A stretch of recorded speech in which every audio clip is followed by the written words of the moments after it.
Greetings, Earthlings. Welcome to Plant and Alien here on YouTube. Hello, welcome. So, this is my Ranview of episode 17 of Riverdale, The Raid. Hello, yes. So let's get into this, shall we? Let's talk about this awesome, amazing show that you just can't get enough of. But first, if you like my shirt, I'm tired, then I will leave the link below to buy it because it's a Colleen Ballinger, who is wearing a same shirt, and it's a limited edition, I believe. So I'll link it down below where you can buy it if you still can. I'm pretty sure you still can because, I mean, come on. This represents me in every way possible. But, like, I'm tired. Noelle, do the dishes. But, Mom, I'm tired. Noelle, go outside. But I'm tired. Tired. No. So yeah, just gonna tell you, link that below if you want to go buy it. Because, you know, aren't we all feeling tired every day of the week? We tired. Okay, anyways, let's move on. Okay, so let's get into Riverdale. Let's start with Gladys Jones. Oh, Gladys Jones.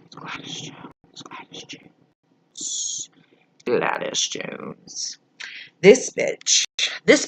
Okay. So. Okay. So she's, taken over the drug trade for Hiram Lodge, as we all know, when Hiram opened his prison, as we all know. Okay, so let's leave Hiram on the side for right now. Right now, he's okay. But, okay, there's going to be a fight club in that place too, so really, how okay is it? But let's move on to Gladys. Gladys is, like I said, taking over the drug business from Hiram, and she is doing that in Riverdale. She is doing it any way she can, no matter if that includes giving drug-ridden teenagers hooked on a game ammo and guns. So you're using their psychotic fucking drugged out brains for this G&G game, this Griffins and Gargoyles game. You're using that for your own purpose of having a drug trade. No matter the consequences, no matter that these people are drugged out and have guns and could kill anyone for no reason, no matter that, all that matters is you have, in your words, the American dream, which is apparently to own a drug trade, and also own the Cooper house, which you therefore replace the dining room table with a pool table, which is fine and all because people have pool tables in their houses, but it was just very tacky looking to me. I'm sorry, I just had to include it. It was very tacky. I didn't like it, so I'm just saying it. Because, like, really? But, like, because you want, like, this American dream, but, like, are you making it an American dream? No. You're doing it the wrong way. But no. So, like, because, yeah, it's not the American dream. But anyways, so Gladys. So, yeah, so of course, Jughead does not know that the gargoyles have guns, and so Jughead, Archie, the Serpents, Mad Dog, all of them are getting into this apartment complex, which has been taken over by gargoyles and the drug business.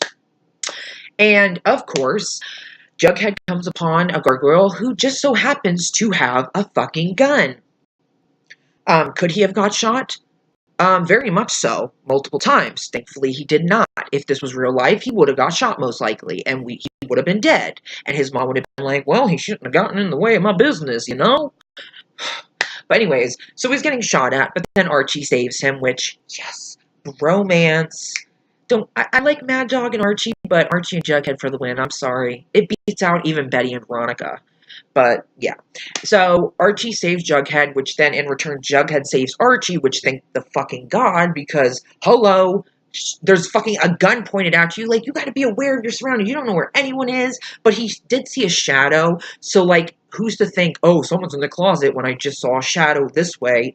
Clearly, they're not in the closet, but he was, because Kurtz is a crazy motherfucker, who, of course, got the fuck away. Of course he got away. Of course the craziest one out of them all got away. The cook got away.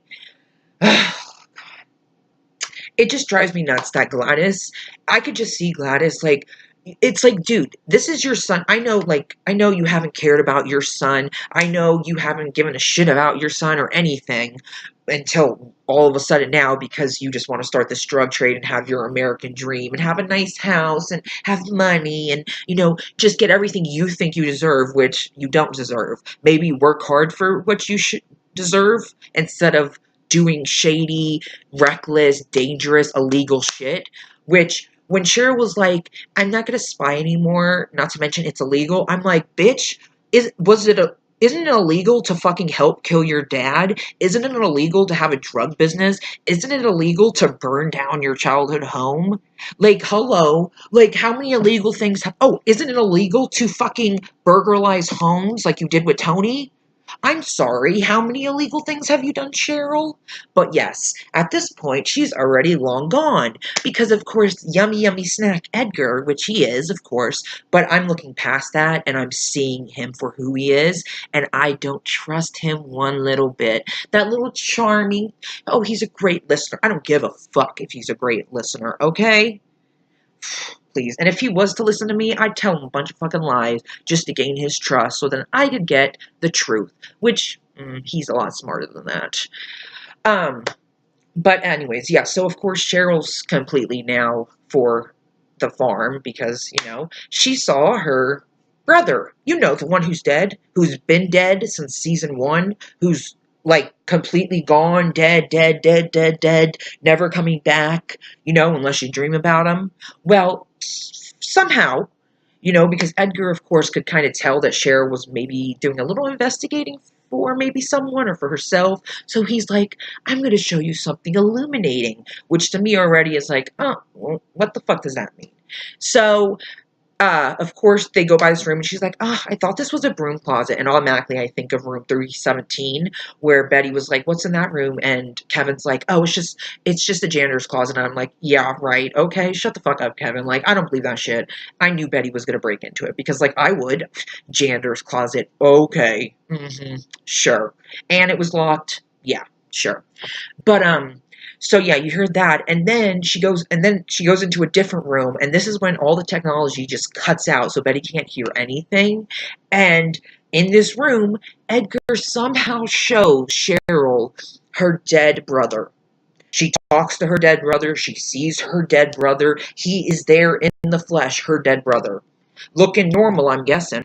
He ain't looking like he's decomposed, because, well, he is. So she's talking to her dead brother in this room. Now, my theory is maybe, because, this is what I would do, maybe in this room they're pumping drugs through the vents to make you hallucinate, therefore make you see Jason, your dead brother, or in Alice's case, her dead son. Because for all we know, Charles Cooper is still alive, and he might come into the picture. Because Chick, first of all, we can't believe everything he says. And second of all, yes, the lady saw bloody sheets. She never saw the kid again. But that does not mean anything. That is just things suggested to us to make us think that he is dead. But at the end of the day, he could be alive. And maybe that will snap Alice out of this fucking farm thing. Because literally, the only reason she became so invested in this farm is because Edgar helped her see her dead son. Like, I want to know, how old is your dead son? Like, how old are you seeing this dead son? Like, is he young? Is he older? Like, how old is he, Like, she's seeing her dead son. She's talking to him, and that's why she's such a part of the farm, and she wants to be a part of it so much. It's because she's seeing her dead son and having this relationship with a dead person, a person that's not even there. For all we know, what this person is saying, what Jason is saying to Cheryl or Charles is saying to Alice, could be things that Edgar's saying, and they just don't realize it because they're hallucinating dead people. Or, in Alice's case, not so dead people, because we don't know if he's dead or not for sure. But, like, that's how you get people hooked. First, they find out their weaknesses, and then they prey on those, like they did with Kevin and Fangs. The whole Kevin and Moose thing, and then the whole Midge thing with Fangs, and then Midge with Kevin as well, so that group together, So they find weaknesses, and they prey on them, but then they take it to the next level and somehow show you someone that you lost, someone that you loved, someone that you would love to see again. Like, but what happens... So does that mean only people who have lost someone can get into the farm? Is that why it was a question asked to Cheryl? Oh, have you ever lost a loved one? Is that like a requirement? Because I've never really, I don't know. I've never been a part of a cult or a farm, whatever you want to say. But an interview, recordings. That seems a little fucking shady, right? This is supposed to be a happy place, a place to feel accepted, but you're recording my secrets, you're recording everything I'm saying to you, yet you're telling me I should be comfortable enough to open up and to feel free, and yet you're recording it, and yet you're keeping track of everything, and yet you're asking me questions that don't seem to apply to joining the farm. And it's just like, what the fuck? Like, I just want to know how, because you know what this reminds me of? Them seeing these fucking dead relatives and shit. It reminds me of, oh, the Gargoyle King. Whether it's a he, a she, whether it's real or not, I don't fucking know. But to a lot of fucking people, drug-ridden people, the Gargoyle King is very real, which is shown because Baby Teeth, well, the card said you had to defang a cub. And let's just say, Baby Teeth got defanged. They took all his fucking teeth out. It was just blood, dude. Then he had blood coming from his ear because, of course, they put him at the sacrifice. Now, I don't know if this is Gladys making it look like the Gargoyle King, or if this is really the Gargoyle King, because in next episode, Jughead and them are saying maybe it's a copycat, but it's like, first off, we haven't found who the Gargoyle King is, so why would there be a copycat? Did you ever think maybe he's still killing, or she's still killing? But it's odd that this Gargoyle King that certain people see and others don't, it is just like Edgar showing Alice and Cheryl their dead brother and dead son, and it's like, doesn't that seem odd? These connect in some way. So what if the Gargoyle King and the farm are connected? What if Edgar is the Gargoyle King, for all we fucking know? And for all we know, like I said, Baby Teeth being sacrificed for the Gargoyle King really could just be made to look that way, but really it's just Gladys trying to throw people off her scent. But, like, still, it's fucked up. Like, oh my god. Obviously, Tony is going to see Cheryl next episode, see how crazy she's talking and acting, and be like, okay, but hopefully she's like, Betty, listen, we need to do something about the farm because Cheryl has lost it. She's talking about her dead brother. Something needs to be done because this is not helping anyone. Living in the... Okay, I wrote it down, actually. This is part of what it was said. It was basically like, memories can be a path to revival. The farm can help you see that. And it's like... They said,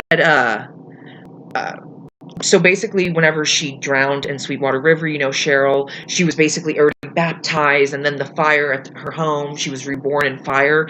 And it's like, what I don't get is like, memories can be a path to revival that the farm can help you see, but it's like, how is letting them live in the past and letting them live in a fictional world helping them in any way, shape, or form? Really, how is that? Not to mention, how the fuck are you showing them dead people? Like, how the fuck is that happening?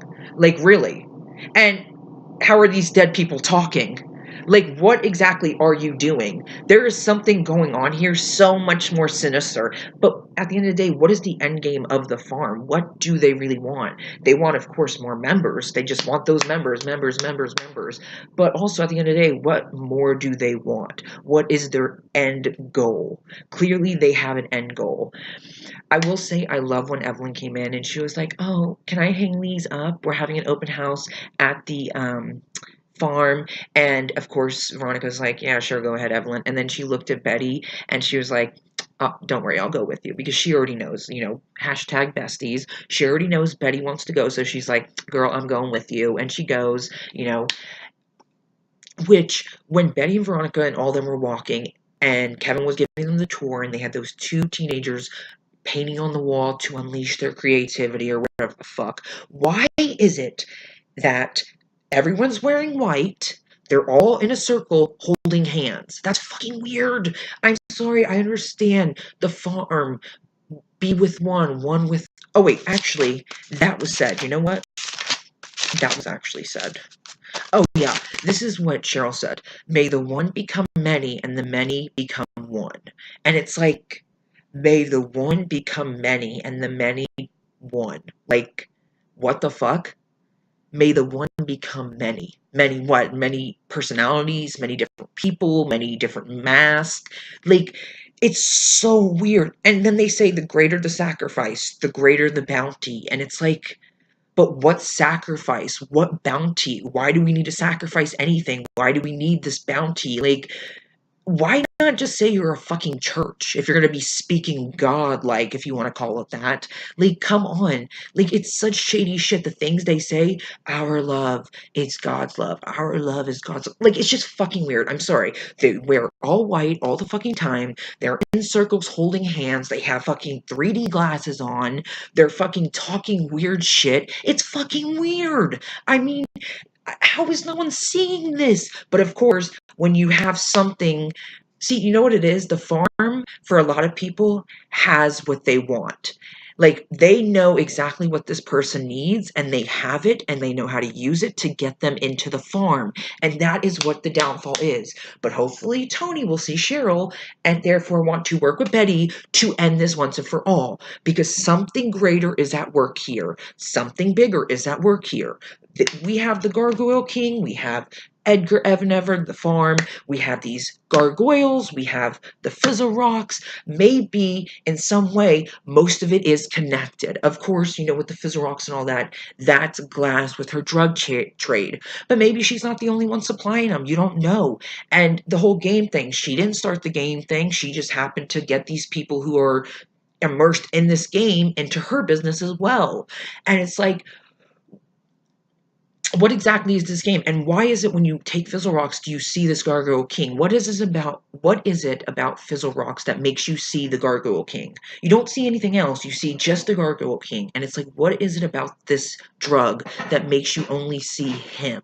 That is the very interesting thing to me. Why you only see him with these drugs? Also, I will say, okay, Mad Dog. I knew when Elio came into the picture that one of them or many of them were gonna like decide to go with Elio, you know? And it's like, don't do it, don't do it. But unfortunately, Mad Dog did. Because, of course, Elio promised Mad Dog much more than anyone else could promise him. And that is what, and Mad Dog wants that for not himself, but for his grandma and his younger brother. Excuse me. Because he doesn't want them living in that drug-ridden, decrepit place. He wants them to have a good life. And so he knows that the only way for that to happen is to go work for Elio, a corrupt mafia person who is not looking out for your best interests, who does not give a shit about you, but instead will give you what you want to get you to work for him. And in the end, whether we see it or not, I don't think that's going to work out the greatest. For all we know, Mad Dog may eventually be dead because of a fight he did for Elio that ended in him being dead. And then the family that he so badly wanted to give a great life to is now back on the streets. Just saying, could happen because Elio cannot be trusted. I understand where Mad Dog's coming from. I get that, I do. But at the end of the day, he doesn't know just what he got himself into. He really does not know. But you make your own choices, you live with those choices, and you see the result in the end because of those choices. So we will see what goes on next, if we even get shown it. But I'm just saying it's not a good idea. Also, that fight scene between the serpents and the gargoyles was fucking epic. Oh, when fucking they all started, because the gun went off and then all the gargoyles started coming out of the rooms, and like Archie just fucking did a football move and he just went, he like flipped one over, and I was like, yeah, what now, bitch? And then fucking Mad Dog's like, yo, I got this. And it's like fucking 4 against 1 him, and I'm just like, yo, go at it, bro. Like, ooh, I love you. Like, don't mess with Mad Dog, bitch. He here to stay. He'll always be on Archie's side because Archie, like he said, Archie saved him. He did a lot for him, you know. He got him out of that place. So, I love them. They're so cute, but yeah. But yeah, that was a fucking epic fight scene. I love fight scenes, and I just love the serpents. So anytime they're in a fight scene, I'm just like, yay, serpents, go, go, go. And of course, Kurt's got away, which he will be back next episode. as will Ricky, who is talking to someone in the diner. I don't know who. Maybe it's Archie. Ooh, maybe it is Archie, actually. But Ricky, who, sliced Archie, Joaquin's younger brother who tried to kill Archie, he is in next episode, and he is in the diner in his scene that I saw, talking to clearly someone, guessing maybe Archie, maybe Veronica, I don't know, I guess we'll see. I'm definitely interested to see.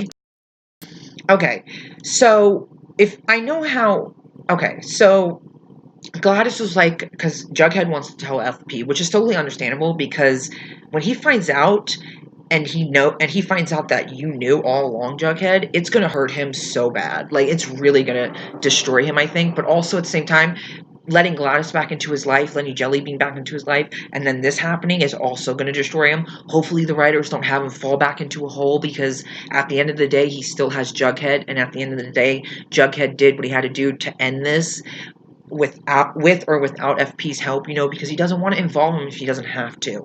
But when Gladys was like, FP and Jellybean have nothing to do with this, I was kind of like, Jellybean does. Now, I understand Jellybean's young, she's been with her mom most of her life, but at the same time, she's strong. She's independent. She doesn't take no shit. She says it like it is. So I really don't see her mom corrupting her and making her play her dad. I see Jellybean wanting to be a part of that. I see Jellybean wanting to have a better life, wanting to live in a big house, wanting to have money, wanting to go to a nice school, wanting to live on the north side. I see her wanting all that. So I don't think her mom is corrupting her into playing her dad. I think she's doing that on her own.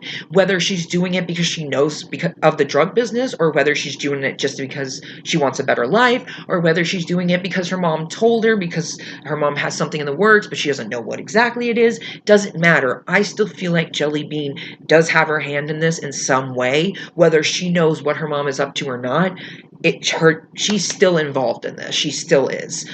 She's not as innocent as she seems. Her mom is not corrupting her. She, I think, is making the choice. And hopefully, come the end, she'll make the choice to realize her dad really does love her. And instead of looking at it like, oh, I have him under my thumb because I'm his weakness, you can look at it like, he really loves me, I love him, and we could have a family again. And it's like, hello, like, come on, because your mom's getting the fuck out of town. Like, Jughead is going to do whatever it takes to take her down. Whatever it takes. Oh, he's one step at a time. Dude, he just keeps going. It's like Jenga. You're just going down, down, down, down, down, down, down, down, down, down, down, down, down. Another thing I love that was said is, if you pretend long enough, you'd start to feel the real thing again. I don't know, I just wanted to put that in there, because it's like, if you pretend long enough, you'll start to feel the real thing again. So it's like, if you pretend you're happy long enough, you'll start to feel happy again, right? Is that the way it goes? I don't know. But I just really liked what that was said. I really did. Let me just make sure I didn't forget anything. I don't know if I already said this, but this, I love when Jughead said this. Ooh, I got chills. I mean, God, Jughead, Gladys, ooh, that tension, man, that tension. And then Edgar and Betty. I can't wait for more Edgar and Betty scenes. Ooh, yes, yes, please, yes. Yes, of course he knows that she took the testimonies, which he could have a backup, which he probably does. Did you see how many fucking files he has? It doesn't look like that many people are in the farm, but yet he has a lot of files. I feel like he has a lot of blackmail on people, which is basically what he was saying to Betty about the testimony. It's like, bitch, I have extras, so what you gonna do? But, yeah, so, this is what Jughead said to Gladys. He was like, slowly but surely, I'm going to choke your whole operation to death. And I was just like, amen. Amen. Yes. Yes. Because, yes, that is so true. He is going to take you down, Gladys. Yeah, you're his mom. Yeah, you're not going to give a shit. You're going to do what you have to do to get him to stop. But he's going to continue on. Betty has her farm shit, and Jughead has his drug gargoyle shit. Archie too has it, but Archie also has, the ring and stuff. And so, I just can't wait. I can't wait for Gladys to be taken down. I can't wait till FP finds out, but at the same time, it's like, oh, God, he's going to find out, and it's really going to hurt him because everyone knew and no one told him, and it's like, but it's like, okay, I can handle it, like, I love you, FP, you're going to be all right.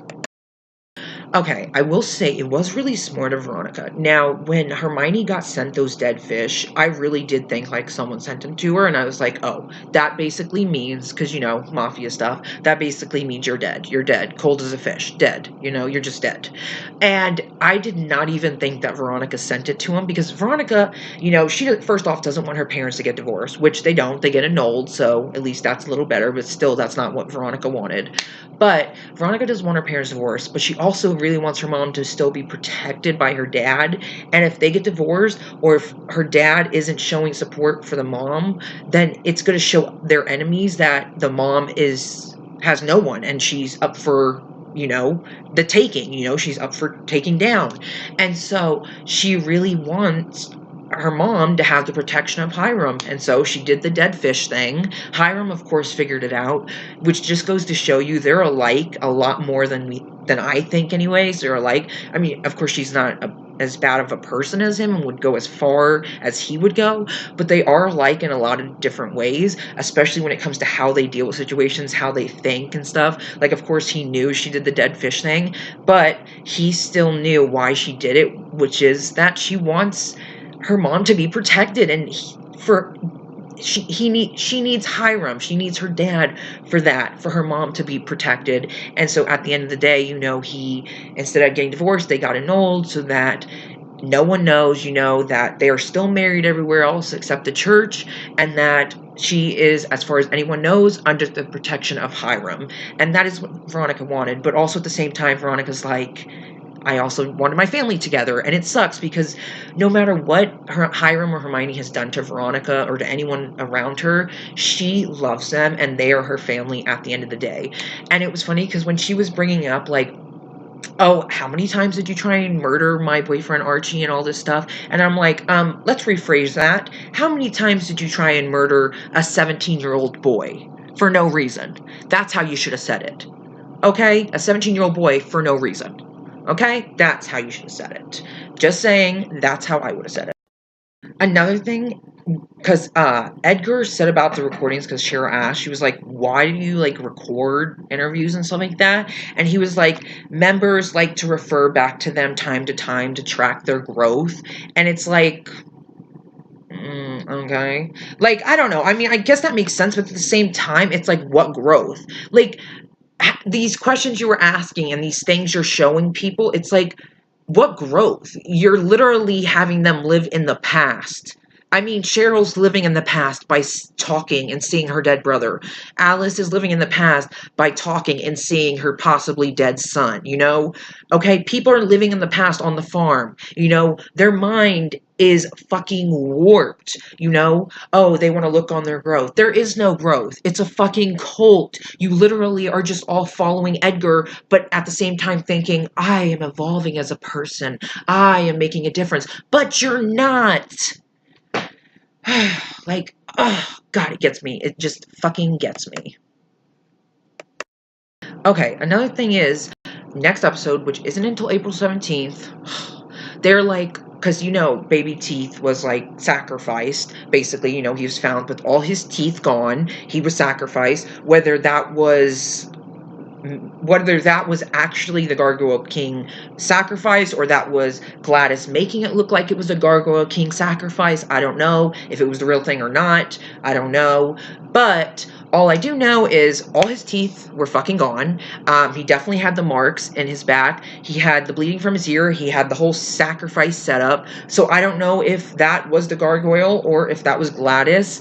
I don't know exactly why baby Teeth, why there had to be a sacrifice now. For what reason? Ooh, do you have to sacrifice a person every time you want to, see a dead person? No. But, I feel like it could easily be, a gargoyle thing, but also it could be Gladys trying to make it look like a gargoyle thing, because he was the one outside when they were trying to take down Gladys's drug operation, so who's to say he wasn't, taken by a gargoyle, of course, and then made to look like, oh, he's a sacrifice. Or maybe this person really did sacrifice him. I don't know. Clearly, it was more than one person, because people have to hold him down. People have to keep him quiet, because they're taking out his teeth. That really fucking sucks. But yeah, so, they were saying how a copycat killer, but it's who... who said the Gargoyle King's gone? Just because we haven't seen him in a minute doesn't mean he's gone. He's still there. You think Gladys is the only bad person, or Hiram is the only bad person in town, or Edgar? We still have the Gargoyle King. Whether it's a he, a she, I don't fucking know. Whether it's real, whether it's not, I don't fucking know. If it's Edgar, I don't fucking know. But he's still out there. So if this really was a gargoyle sacrifice, then the Gargoyle King is still out there, and I don't think it's a copycat. So yeah. And of course, I do want to say this too, because this was amazing when Betty said this, but next episode, she pushes Evelyn against the lockers, and she's like, I will kill you. And I'm just like, ooh, Dark Betty vibes.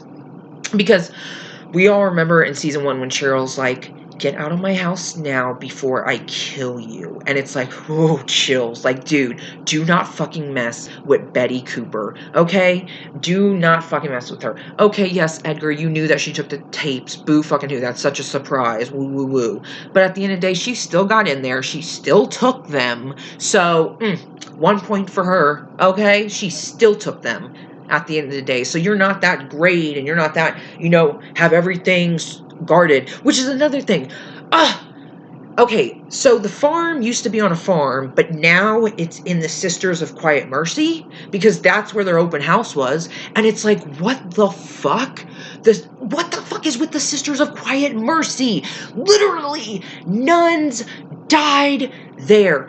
I love when Kevin was like, oh, can you guys guess what this room is for? And Betty's like, ritualistic killings or whatever. And Veronica laughed, because it's true. It's like, dude, or drownings, or yeah, ritualistic drownings, because people who are being baptized for the farm sometimes die, like that one girl, But I thought that was funny. But yeah, like, oh my god, I don't even know. Oh yeah. So I cannot wait to see some Dark Betty next episode with Evelyn, because this shit, you know what, Evelyn, it's getting a little too much. They're getting more and more people, and I don't fucking like it. And I want to see what's gonna happen next. I do want to say this.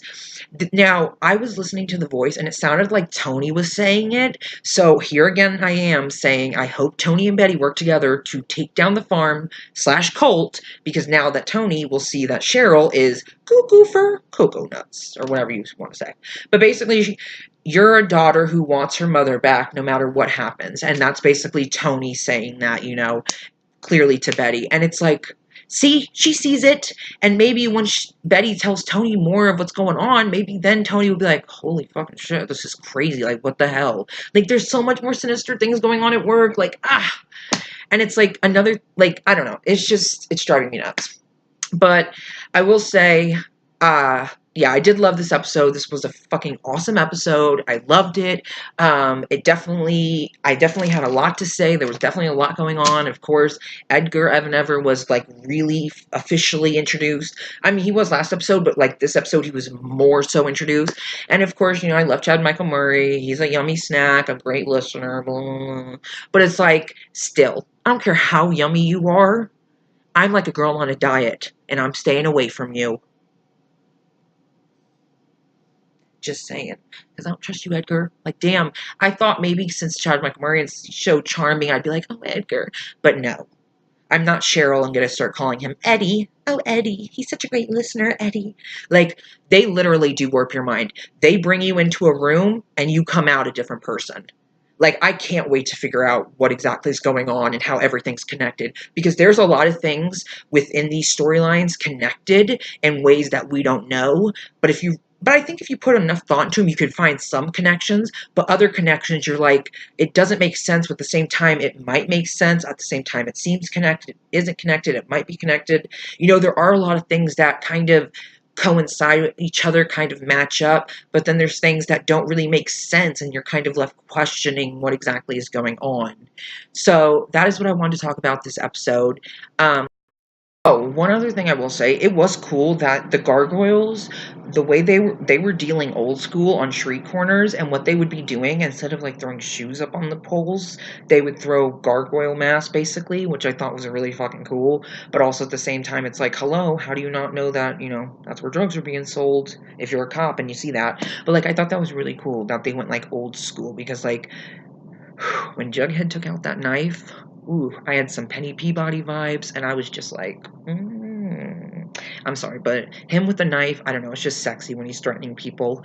And so when he threatened that guy, and that guy was like, hey, like, no, they do it on street corners, and I was like, ooh, that's like a cool way, that's interesting. I never would think that, but one by one they got taken down. One by one they got taken down. I think it was like a total of 15 that got taken down. The last one they did, where Mad Dog's grandma and little brother were living, that was the 15th hotspot of where they were selling. They didn't officially take it down, but they stopped it for the time being. I mean, you do have to get rid of all the drug cooking products and all that stuff, and also the people who want to cook the drugs, and also the people who want to make money to sell the drugs. It's all about money. People will do whatever they have to make that money or to get the drugs that they want and need. So yeah, that's what I just want to include that. So I hope you enjoyed this video, and yes, I will be back again for the April 17th episode 18, and then episode 19, and then 20, 21, 22, the end. I'm gonna cry. I'm gonna post. Yeah. Oh, I was gonna say I was gonna do it, but like I can't even do it. I was gonna say I was gonna post like the set picture of them. Whatever, forget it. Because I can't even edit this because my stupid fucking video editor is not even working. So like, I'm sorry for like the stops, but I had to. It's the only thing I can do. So I hope you enjoyed this episode.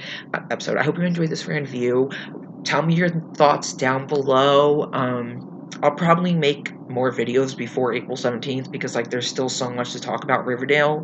I just uploaded a Riverdale video on Wednesday talking about like how there's the musical episode and a lot of unexplained things and just things that still are still questions in my mind and things I wonder about. So if you want to check that out, I'll link that down below as well. So you can check that out if you want to, because I talk about basically all kinds of Riverdale related things. And this is mostly just 317, the raid. So hope you enjoyed, and yes, I will be back.